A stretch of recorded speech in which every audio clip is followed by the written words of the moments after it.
12월은 참 의미가 있는 달인 것 같습니다. 특별히 이제 대림절로 우리가 보내는데요.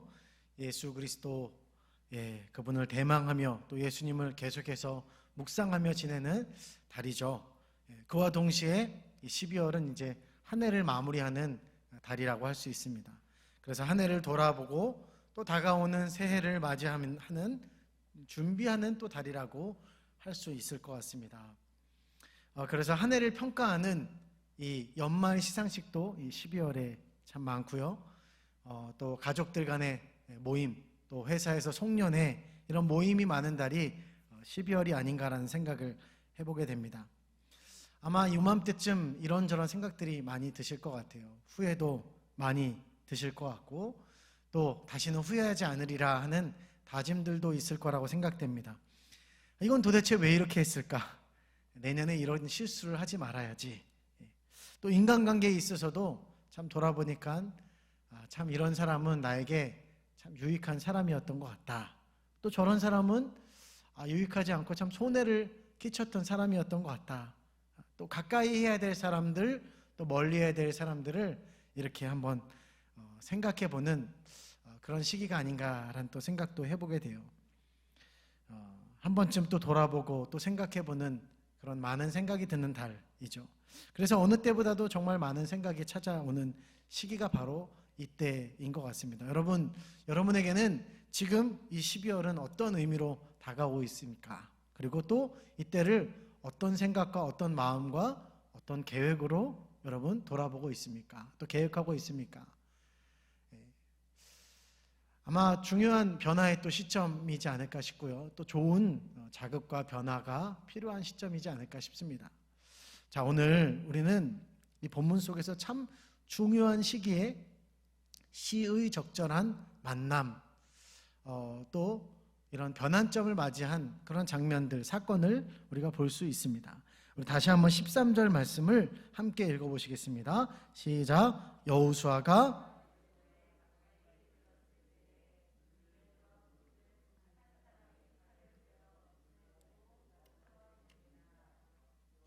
나아가서 그에게 묻되 너는 우리를 위하느냐 우리의 적들을 위하느냐 하니. 자, 오늘 이 본문의 사건 이후에 아주 중요한 사건이 기다리고 있다는 것을 여러분 이제 한 장 뒤에도 볼 수가 있고요. 오늘 중요한 단서가 나오죠. 여리고. 그것은 우리가 너무나 잘 알고 있는 여리고성 전투가 기다리고 있는 거예요. 그 당시 여리고는 최첨단의 시설과 또 도시화가 아주 잘 되어 있는 역사가 깊은 어떤 그런 성이었다고 말할 수 있습니다. 게다가 성벽을 볼 때에도 굉장히 난공불락의 성벽이었다고 우리에게 알려져 있어요.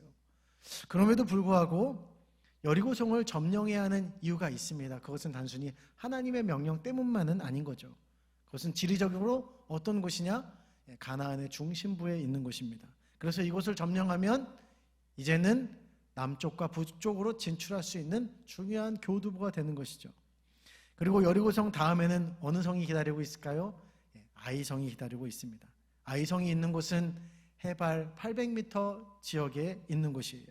높은 지역에 있는 곳이죠. 작전상 아주 중요한 거점이라고 말할 수 있습니다.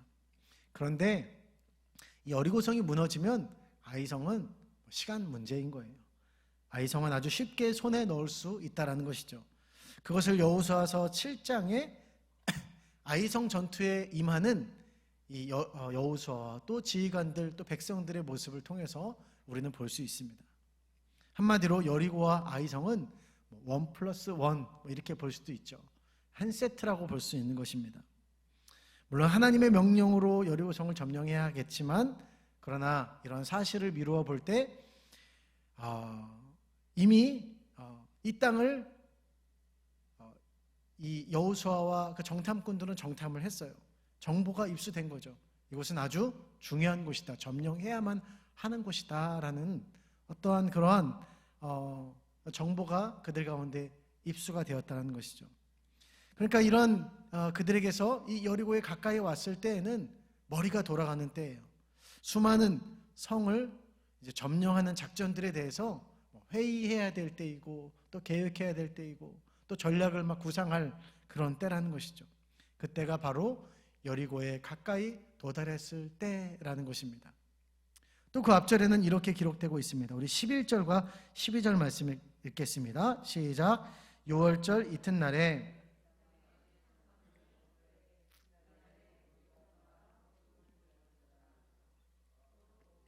소산물을 먹은 다음 날에 만나가 그쳤으니 이스라엘 사람들이 다시는 만나를 얻지 못하였고 그 해에 가나안 땅의 소출을 먹었더라. 아멘. 자, 이제 만나의 시대가 끝났습니다. 자, 그럼 이제 어떤 시대가 왔습니까? 농경 시대. 농사를 지어서 수확한 것을 먹는 시대가 이제 찾아왔다는 거예요.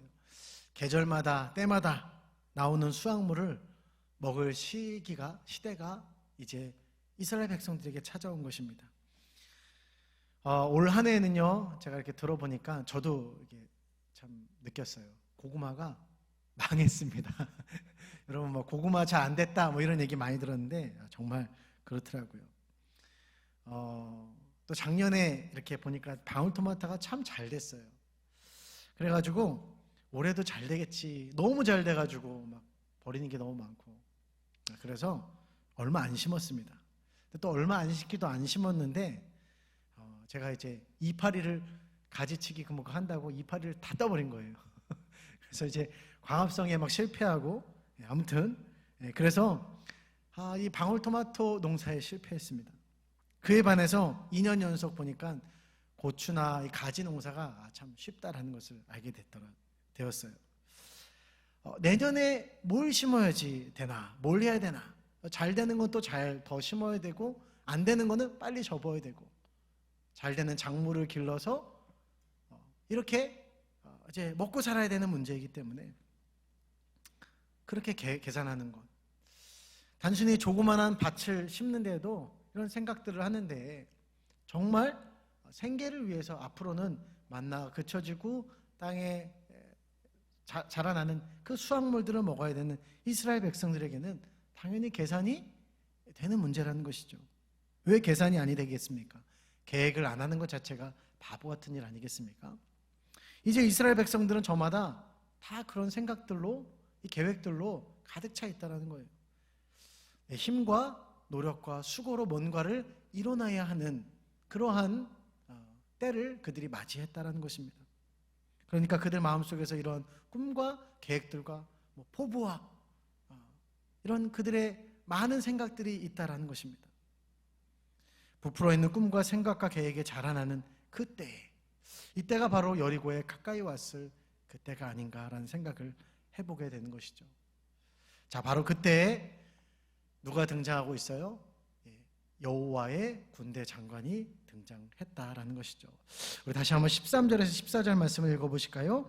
시작. 여호수아가 여리고에 가까이 이르렀을 때에 눈을 들어 본즉 한 사람이 칼을 빼어 손에 들고 마주 서 있는지라. 여호수아가 나아가서 그에게 묻되 우리의 적들을 위하느냐 하니 그가 이르되 아니라 나는 여호와의 군대 대장으로 지금 왔느니라 하는지라.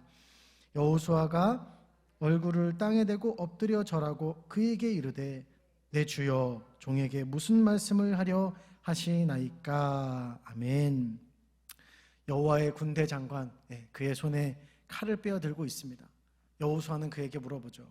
당신은 우리의 아군입니까 적군입니까? 그런데 그가 뭐라고 대답하고 있어요? 뭐라고 대답합니까? 아니라 나는 여호와의 군대 대장으로 지금 왔느니라. 여러분, 이게 대답을 보면서 이 대화가 참 이상하다, 이 대답이 참 이상하다는 생각이 들지 않습니까? 여호수아는요 뭐라고 물어봤어요? 아군이냐 적군이냐를 물어봤어요. 여러분, 일단 이 사건 이후에 여리고성 점령 사건을 우리는 보게 됩니다. 아주 성공적인 사건을 보게 되죠.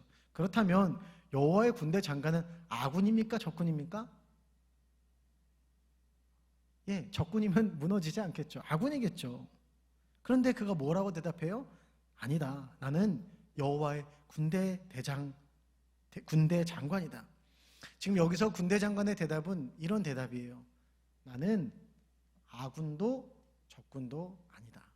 나는 하나님의 군대 장관이다. 자, 어차피 도와줄 거면 그냥 시원하게 아군이야 이렇게 대답을 하면 될 텐데, 너 도와주러 왔어 이렇게 대답하면 될 텐데 뭐 저리 애매한 대답을 할까라는 생각을 좀 해보게 돼요. 그런데 우리는 이 대답 속에서 아주 중요한 하나님의 음성을 좀 생각하고 듣게 되는 것이죠. 여호수아가 이렇게 물어보죠. 당신은 우리 편입니까? 적군입니까? 그냥 우리가 볼 때는 뭐 피하 식별을 위한 뭐 암구어 같은 질문처럼 보여지는 거죠. 그런데 여기에 하나님을 향한 이스라엘 백성들의 그 모습이 반영되어 있다는 거예요. 당신은 우리 편입니까? 적군입니까? 하나님, 당신은 우리 편이 맞습니까? 우리에게 이득이 되시는 분이 맞습니까? 이 질문을 이스라엘 백성들은 수도 없이 물어봤어요. 광야에서 물어본 거죠. 그리고 그 대답이 시원치 않은 것 같으면,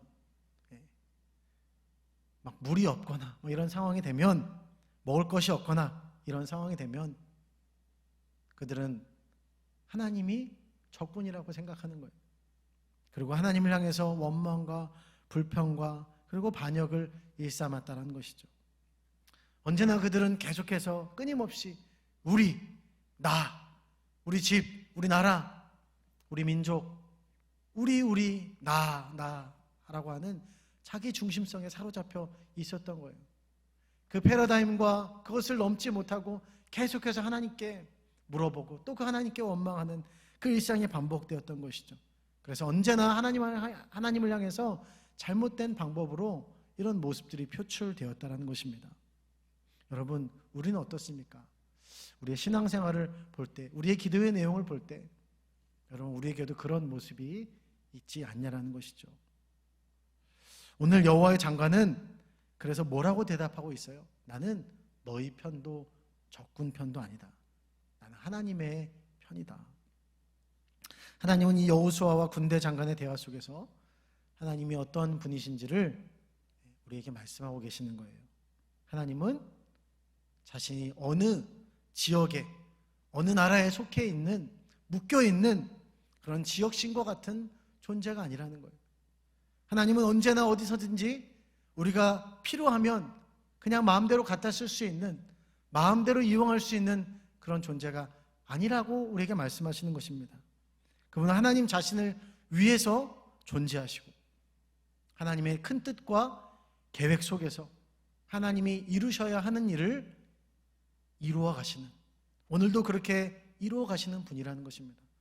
여러분, 이스라엘을 구원하시며 그들을 사랑하시며 그건 하나님의 큰 구원의 계획 속에서 행하시는 하나님의 뜻이지 이스라엘을 더 편애하시고 사랑하신다라는 것이 아니라는 거예요. 그것을 끊임없이 이스라엘 백성들은 오해한 것이죠. 그러니까 자기 수에 틀리면 하나님을 향해서 등을 저버리고 반역을 일삼는다는 것입니다. 이걸 착각하는 우리도 마찬가지로 이런 착각을 하는 거죠. 어떤 실수들을 저지를까요? 그래서 오늘도 우리는 잘못된 기도를 드리는 것이죠. 주여, 우리나라의 편이 되어주셔서 저 포르투갈을 이기게 해주십시오. 여러분, 제가 그런 기도를 드리고 있더라고요. 근데 한번 여러분 생각해 보세요. 포르투갈에는 하나님 믿는 사람이 없을까? 만약 그 친구들이 똑같이 그렇게 기도했다면 저 한국을 이기게 해주십시오. 하나님이 도대체 누구 편이 되셔야 했을까? 16강을 올라가고 싶은 우루과이와 가나가 똑같이 믿는 기독교인들이 하나님 우리 편이 되어주셔서 16강 좀 올라가게 해주십시오. 제가 보니까 그 우루과이가 얼마나 간절한지 막 그 벤치에서 앉아가지고 막 울고 있더라고요. 한 골이 안 들어가서. 그런 간절함을 볼 때는 어쩌면 그들이 더 간절한 것 아닌가라는 생각을 좀 해보게 되는 거죠. 그런 간절함으로 하나님께 막 기도드린다면 도대체 하나님은 어느 편을 드셔야 할까? 여기서 잘못된 것이 무엇일까요? 핵심은요, 하나님이 내 편이 되셔야만 한다는 자기 중심성이 문제라는 것입니다. 그렇게 기도하기 시작할 때 문제는 계속 이렇게 기도하고 신앙생활을 계속 이런 방식으로 한다면 우리는요, 하나님을 하나님으로 볼 수 없다는 거죠. 하나님 되심을 볼 수 없는 거예요. 그러니까 우리는 세상에 하나님을 어떻게 드러낼까요? 정말 하나님을 하나님 되게 드러내지 못하는 거예요. 세상은 우리를 주목하고 있는데, 세상은 우리를 통해서 하나님을 보기를 원하는데, 그들이 우리를 통해서 보는 하나님은 도저히 하나님 같지가 않은 것이죠. 왜요? 우리가 그런 하나님을 만나지 못하기 때문에, 우리 수준으로 전락시켜 버리기 때문이라는 것입니다. 그래서 우리는 하나님을 향한 바른 믿음의 자세를 가져야 한다는 것입니다. 오늘 13절에 하나님의 군대 장관은 칼을 빼내어 여호수아와 마주하고 있습니다. 여러분, 그런데 이 군대 장관은 많은 또 성경학자들에 의해서 군대 장관이 누구냐, 바로 예수님을 말한다라고 이렇게 주장하고 있습니다. 그것을 증명하는 것이 14절에 이 여호와의 군대 장관 앞에서 여호수아가 얼굴을 땅에 엎드리고 절하는, 경배하고 있죠. 천사는 경배의 대상이 아닙니다. 그러므로 이 여호수아 앞에 나타난 것은 바로 하나님 자신이다, 또 예수님이다라고 말씀할 수 있는 거죠. 자, 그런데 중요한 것은 칼을 빼내었다. 이것은 심판의 표현의 의미입니다. 이전에 모압이 이스라엘을 저주하기 위해서 발람이란 예언자를 섭외하죠. 그래서 그에게 어떤 임무를 주느냐, 이스라엘 백성들을 저주해라. 네 저주가 굉장히 효력이 있는데 좀 그렇게 해라 라고 하는 거예요. 그리고 그것을 저주하기 위해서 발람이 길을 떠납니다. 그런데 그 앞에 누가 나타나죠? 하나님의 사자가 서 있습니다. 바로 그때 그 사자가 칼을 빼어 들고 있다라고 성경에 기록하고 있어요. 그렇게 발람을 마주하고 있다라는 거예요. 왜요? 그 잘못된 길을 걸어가는 발람을 심판하기 위해서. 칼을 빼내었다라는 것은 심판의 의미인 거죠. 여러분, 여호수아는요, 이 발람과 비교할 수 없을 정도로 하나님 편에 선 사람이라고 말할 수 있어요.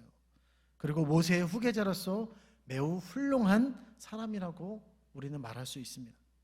그럼에도 하나님의 사자는 그 앞에 칼을 빼내어 서 있다라고 성경은 기록하고 있습니다.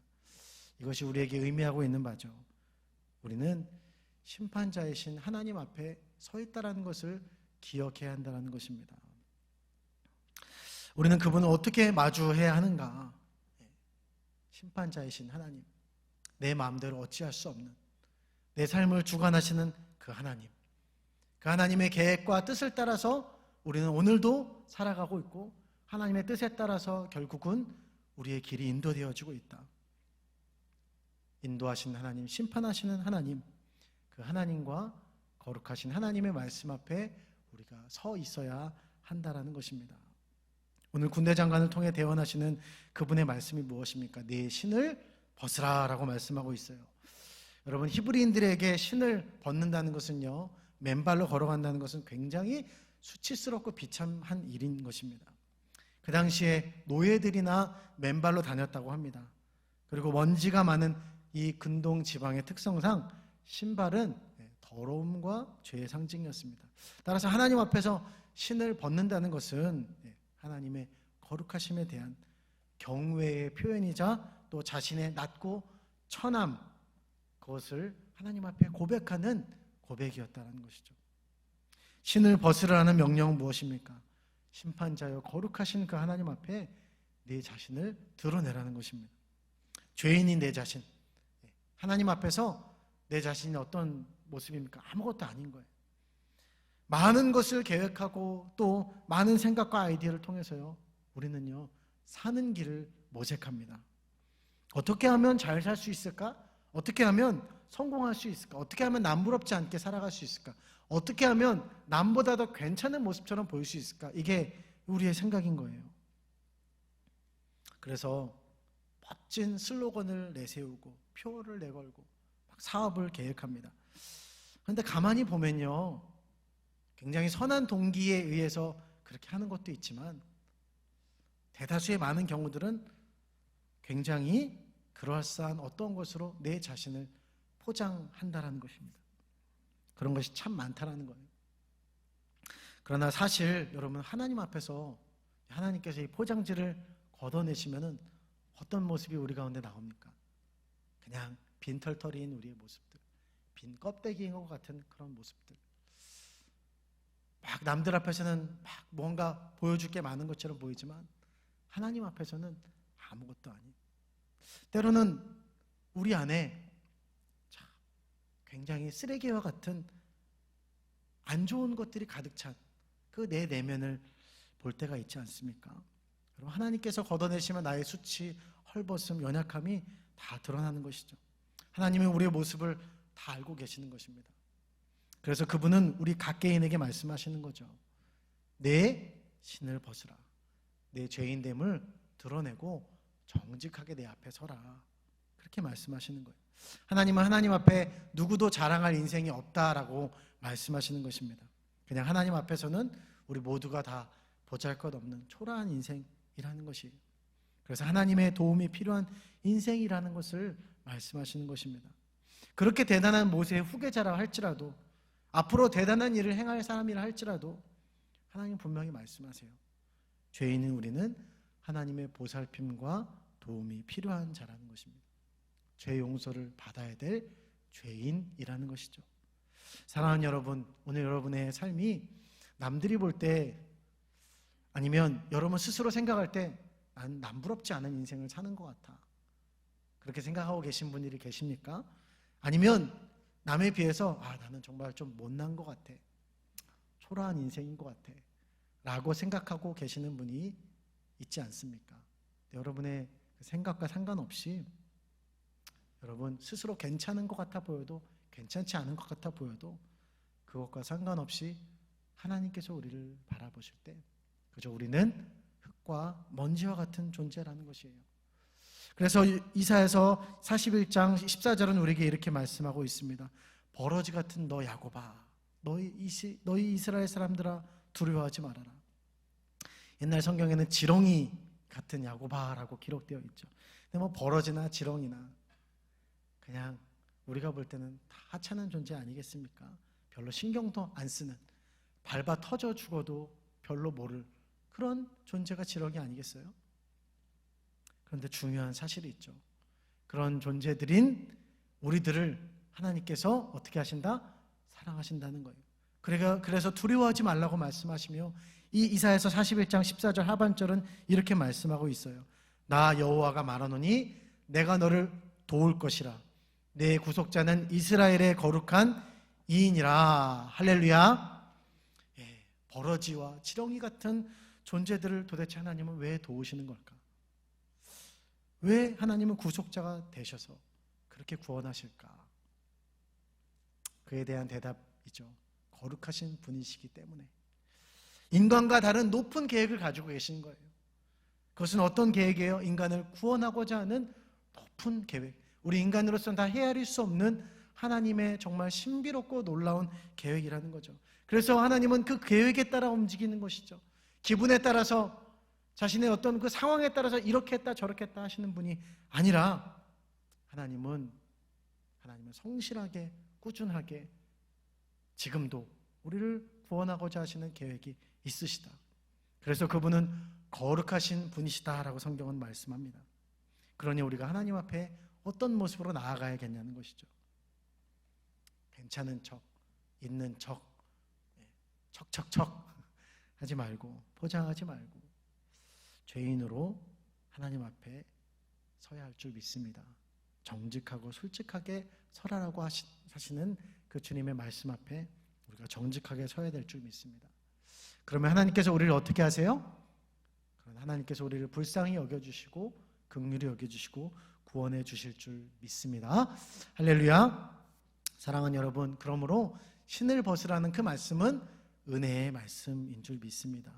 여러분, 신을 벗는다는 또 다른 의미를 우리가 한번 생각해 보려고 합니다. 이 룻기서에 신을 벗는 장면이 나오죠. 보아스가 룻과 결혼하라고 할 때, 그때 그는 룻의 집안과 더 가까운 기업을 물을 자를 발견하게 되죠. 친족을 발견하고 그에게 가서 룻과 네가 결혼하여서 기업을 물을 것이냐, 너에게 선택권이 있는데, 나보다 너에게 더 먼저 선택권이 있는데 이걸 물을 것이냐. 그때 친족이 어떻게 해요? 신을 벗어 던지죠. 그 의미가 무엇입니까? 나는 그 기업을 무르지 않겠다. 난 그 권한을 행사하지 않겠다. 그 권한은 보아스 당신에게 있고 이젠 나에게 있지 않다라고 하는 그 표현이죠. 사실 좀 손해보지 않으려고 하는 친족의 조금 비겁하고 나쁜 모습이라고 볼 수 있어요. 그런데 중요한 것은 이 신을 벗어버린다는 것은 바로 포기라는 의미가 있다는 것이죠. 여러분, 하나님 앞에 신을 벗는다는 이 명령, 그것을 수행하는 것은 무엇입니까? 하나님께 위임하는 거예요. 하나님께 내가 결정할 그 결정권을 하나님 앞에 내려놓는 거죠. 그리고 하나님 앞에 내 생각과 내 결정을 포기하고 하나님이 하시도록, 그것이 바로 신을 벗어 던지는 그런 의미라는 것이죠. 전략적인 계획을 세워야 하는 중요한 전투 앞에, 그리고 내년에 또 좀 있으면 먹어야 될 그 수확물을 무엇을 심어야 될까? 어떻게 잘 심어야 될까? 어떻게 가꾸어야 될까? 인간적인 모든 생각과 계획이 앞설 수 있는 그때, 바로 그때 하나님께서 말씀하시는 거예요. 그래, 네 계획대로 다 진행하고 무언가 할 수 있지만, 그러나 네 머리, 네 지식, 네 경험들 내려놓고 네 신을 벗어라. 하나님께 권한을 내어 맡겨 드려라 라는 것입니다. 사랑하는 성도 여러분, 우리가 참 지금 시기적으로 볼 때 참 중요한 때인 것 같습니다. 많은 것을 돌아보고 또 계획해야 될 생각이 많은 때가 아닌가라는 생각을 하게 됩니다. 그런데 우리가 또 돌아봐야 할 때인 것 같습니다. 과연 나는 이 때에 내 생각으로 가득 차 있는가? 아니면 하나님이 기뻐하실 만한 생각을 하고 있는가? 그리고 그것에 있어서 하나님께 자꾸 물어보고 하나님께 주도권을 내어드리고 있는가? 아니면 여전히 내 생각이 앞서서 자꾸 이스라엘 백성들이 그랬던 것처럼 나 자신을 포장하고 내가 살 길만 생각하고 우리 나만을 생각하면서 그렇게 하나님을 이용하려고 하고 하나님을 반역하려고 하고 있지 않은가? 미국에 남북전쟁이 있었죠. 남북전쟁이 치열했을 때 링컨 대통령이 집무실에서 근심 가득한 표정으로 이렇게 있는 거예요. 그때 보좌관들이 나타나서 이 링컨 대통령을 위로한답시고 얘기하는 겁니다.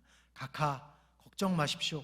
하나님이 우리 편에 서 계시니 승리는 우리의 것입니다. 걱정 마십시오. 근데 여전히 링컨 대통령이 수심에 가득한 표정으로 이렇게 말하는 거예요. 그래, 하나님이 우리 편인 것엔 틀림이 없지.